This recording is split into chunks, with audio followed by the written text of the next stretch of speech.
ng lahat, may mga request sila na, sir, mga babae yan dyan. Halos naman 99% of all those rooms, sinasabi nila, ay okupado ng mga babae. Wala pa ako nakita ron ng barracks ng mga lalaki. Kahit hanggang dun sa baba, yung basement nila na parang pigsty, mga babae pa rin ang nandun. Iilan na ang mga lalaki. So, nag-prepare kami ng mga WCPD investigators na nagiging searching team natin. Kaya nga lang, unfortunately, ganun ulit. Hindi na ako nang sumali kahapon at babalikan ko yan. Ako personal na maglilid yan. Pangako ko sa kanila yan. Babalikan ko yan dahil hindi ako satisfied sa search na ginawa. Sa 16 na nandun ng mga pulis, ang pinapasok na nila ay 5 sa isang wing. So, 10 lahat. So, 10, hinati sa 2. Which I believe is not sufficient para sa tamang paghahanap ng mga hinahanap dito sa operation na ito. Ms. Caduaya of Newsline, sir. Sir, clarify ko lang. Yung sinasabi ba na basement, interconnected? Kasi ang perception po kasi ng public na isang room lock, tapos isang room lock, are you giving us the impression na interconnected? Sa loob ng isang room, pwede kang mag-traverse sa isang room? Exactly. So, interconnected po? Yes. Kaya nahihirapan kayo? Hirap na hirap talaga kami, ma'am. Hirap na hirap kami. Sa totoo lang, hirap na hirap kami. This facility is really for something really na, you know, for the pleasure of a single person o ilang tao. Kumbaga, this is a facility na talagang out of the ordinary. Okay? Hindi siya, extraordinary siya. Extraordinary. If you won't mind, can you describe, kasi nakapasok ka doon, can you describe, paano mo na nasabi na interconnected siya? May point ba na nawala ka rin? Or ano yung, paano nyo nalaman na interconnected siya? Sa first day, iisa ang pinasukan ng aking mga tauhan. Sunod-sunod kami. Ang dala-dala ko noon siguro mga 60-70 na mixture, police women, saka security, dahil hindi namin alam ang layout. Nung ending, after 1 hour, ako ay lumabas sa pinakagitna. May mga tao ako na lumabas sa kabilang side. May mga tao sa kabilang side. Nagkawala-wala kami. Dahil siyempre, medyo mahaba nga naman ang aming grupo dahil ang pasilyo doon sa likod ng laundry ay isang tao lang. May pasilyo sa likod sa laundry. Pero yung laundry na, pag pumasok ka, kwarto. Pag pumasok ka sa kabilang kwarto, theater. Pag sunod sa kabilang kwarto, sa kabilang pinto, kwarto na naman. Ganun ang mga nakita namin Kaya yung mga tao ko, siyempre, pag liko mo sa isa, hindi naman lahat makaliko ka agad. Siguro may mga dumiretso, akala nila siguro ganun lang, na parallel lang. Pagpasok nila doon, ang labasan nila iba na. It's really a well-designed maze. So are we talking here of complicated architectural and engineering, civil design? Napaka-complicated para sa amin. Napaka-complicated para sa akin.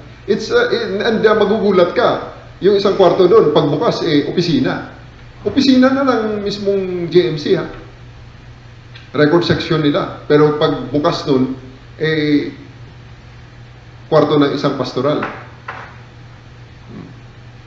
Tapos doon sa record section na yun, pag liko mo ulit, malapit na sa boardroom ng mga presidente, ng kanilang board of advisors, andun na sa mga boardroom.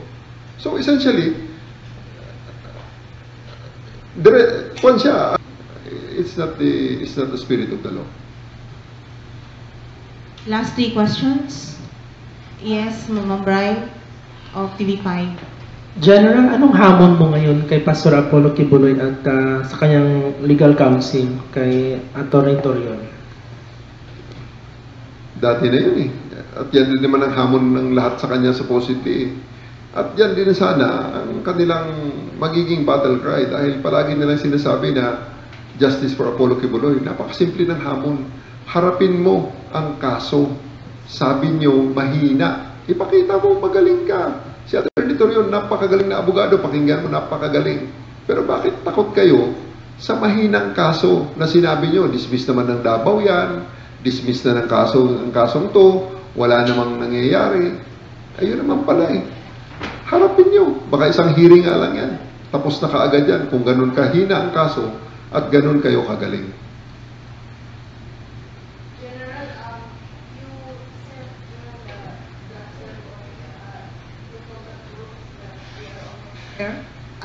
Sorry, this has been asked a while ago, but I just want to know if you really mean it, that you can already see the end.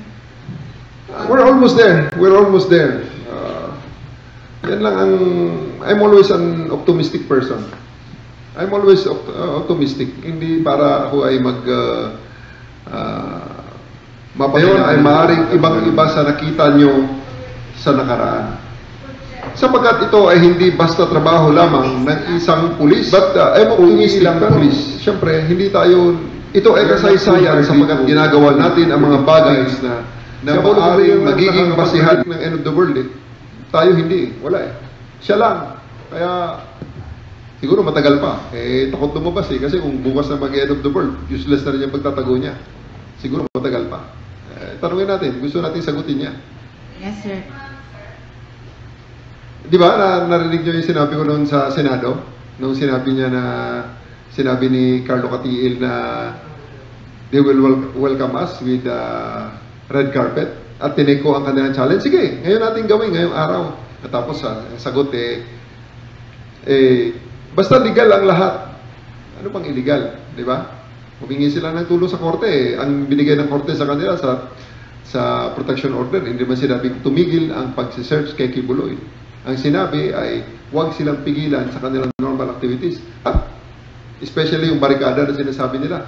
Kanila naman ang barikada eh. Kaya kahapon, in-assert ko na talagang walang barikada. Buksan ng Emerald Gate. O ngayon, walang barikada. O reklamo pa rin.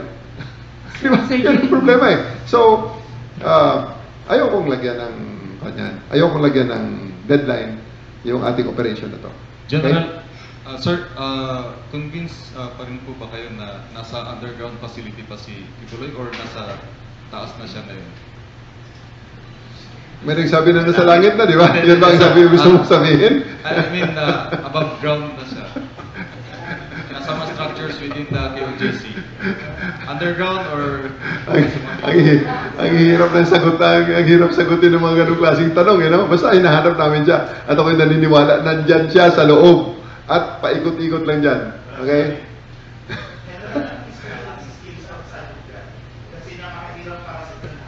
Grabe di ba? Nakita mo naman. Kaya kaiba dahil ang unang pinakamahirap dito na kuha namin, ang unang pinakamahirap dito na sa tingin ko na na-encounter namin, yung kanyang mga supporters. Napakarami ng supporters na hindi naman marami actually, ilan lang eh. Kaya lang napakagulo. Napakagulo. That distracts us from what we are doing. Ito yung mga taong nakikinabang din siguro sa, di ba, nakikinabang sa kanyang pananamantala. So, pati ito mga to, ako'y naawa nga sa mga taong ito na they were so convinced and brainwashed.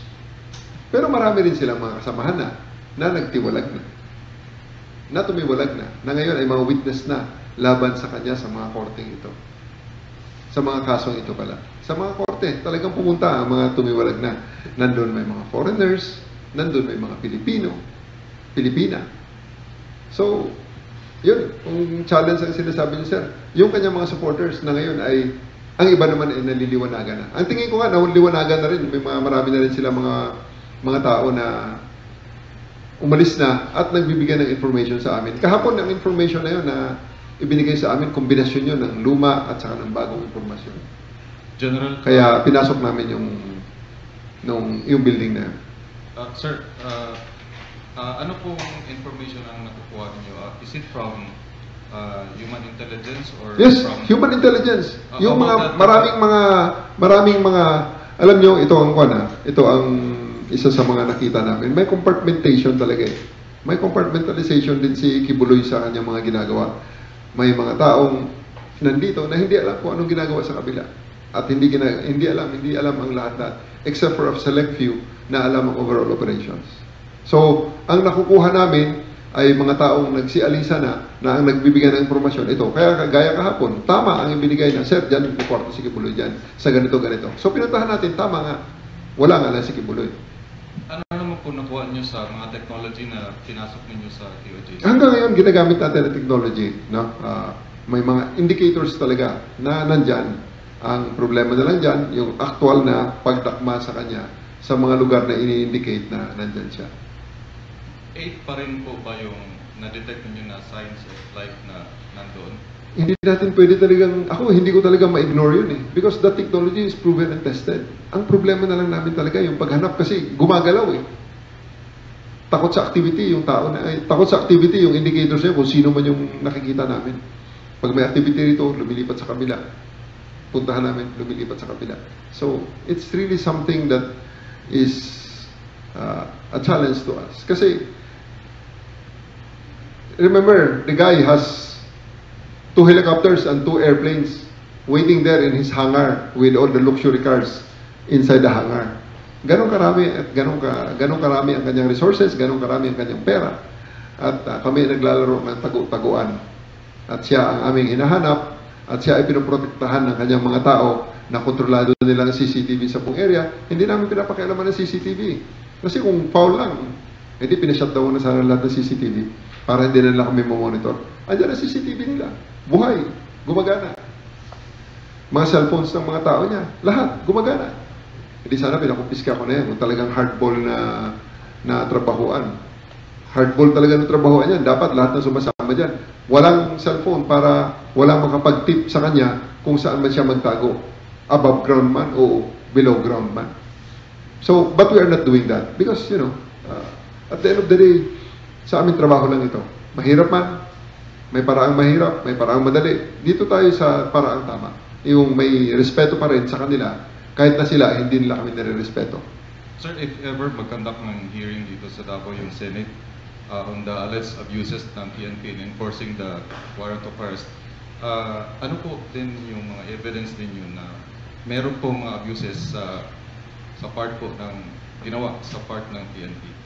Alam nyo, I'm really looking forward to any Senate investigation or congressional investigation in aid of legislation. Because we really believe, ako personally, I really believe na it's really time for legislative intervention on this matter, on this aspect. Hindi ko sinasabi na wala sa batas ang aming ginagawa. Kasi kahapon, si Attorney Domingo Cayusa ng former national president ng IBP or Integrated Bar of the Philippines sa kanyang interview sa 1PH Storycon together with Mr. Llamas, sino yung host na isa na punta rito nung the last time? Hindi, yung lalaki. Ed Lingao and Ana Pamintuan of Philippine Star. Sila ang nag-interview kay Attorney Domingo Cayusa. And I really, for perspective, I invite you to watch the program because talagang si Attorney Cayusa mismo nagsasabi na naintindihan niya kung bakit ganito katagal ang ginagawa namin dito paghahanap. At kung naalala nyo, nung challenge nga ako nung mga KOJC na i-red carpet nila kami, tinanong nila ako gaano katagal. Sabi ko, minimum 1 month. Minimum. Ang sabi ko, 1 month. Hindi ako nagbibiro doon. It's with full sincerity and it is with full sincerity na I told them minimum 1 month because gaano kalaki ang facility. Sa ngayon nga, hindi pa namin hinahalughog ang mismong dome. Yung dome, hindi pa namin mismong hinahalughog kasi that dome, based on their press release, naka 13 billion na sila ng investment dyan nandyan sa Wikipedia entry na sila naman may gawa eh. Una, 6 billion ang worth ng dome na naging 13 billion ang construction cost. Ganon nakalaki ang pera na ipinasok mo sa structure na yan. Huwag mo sabihin na wala pang livable quarters dyan, wala pang livable spaces dyan. Yeah? Hindi pa namin nahahanap ang dome. Ang dome is cursory pa lang ang aming nakita. Inikot lang namin, tinignan lang namin. Pero kung tutuusin dyan, napakarami ng spaces dyan na dapat pang tingnan. Napakalaki ng powerhouse sa tabi ng dome. Umaandar yun. So, ibig sabihin, may sinusuplayan ng kuryente. So, hindi pa namin naiikot yun. Kasunod yun. Kung kailan yun, tapusin muna namin itong mga nandito sa priority namin. Kasi talaga namang napakalawak ng lugar. So, yan nga, gusto nilang matapos kaagad. Pagbigyan nila kami ng search sa tamang, yung walang harassment ba? Yung walang haharap na abogado na, hindi, 5 lang kayo. Kaya ako nagdala ng 60 para mabilis eh. Tapos ngayon, magre-reklamo sila na mabagal at hindi nagdidili-dali ang polis at uulitin uli. Kasi may pinadala akong 60 na babae kahapon. Ang pinapasok 10, ang 50 nakatenga. Tapos sasabihin nila, 2,000 na kayo dyan. Hindi totoong 2,000 ang nagsisearch. Napakarami ng bulk ng nakikita nyo dyan, CDM, magbabantay dahil sasarado nila ang highway pag hindi nila gusto ang mangyari. Diba? Haharangin ng mga pulis, sasarado ang gate pag makakita sila ng chance. So, I am dedicating policemen to do those jobs. Ang ginagamit ko lang ng pulis yan, iilan lang ang nagsisearch at naghahanap talaga na actual dyan sa fugitive natin sa loob ng compound nila. So, challenge lang kasi ganito. Very simple lang kaya hindi ako nawawala sa para bigyan natin ng mukha itong trabahong ito. Paano pag kapamilya mo si Amanda? Paano pag kapamilya mo yung ibang mga biktima? Nakikita nyo ngayon, bata pa, taon na inabuso ang kapamilya mo. At ang ng abuso ay nandyan lang. May warrant, pero nagdidiman sa presidente na bago siya mag-surrender, ito muna ang i-comply ng presidente sa kanya. Abay, teka muna, sandali lang. Di ba? Paano naman ang 110 million Filipinos?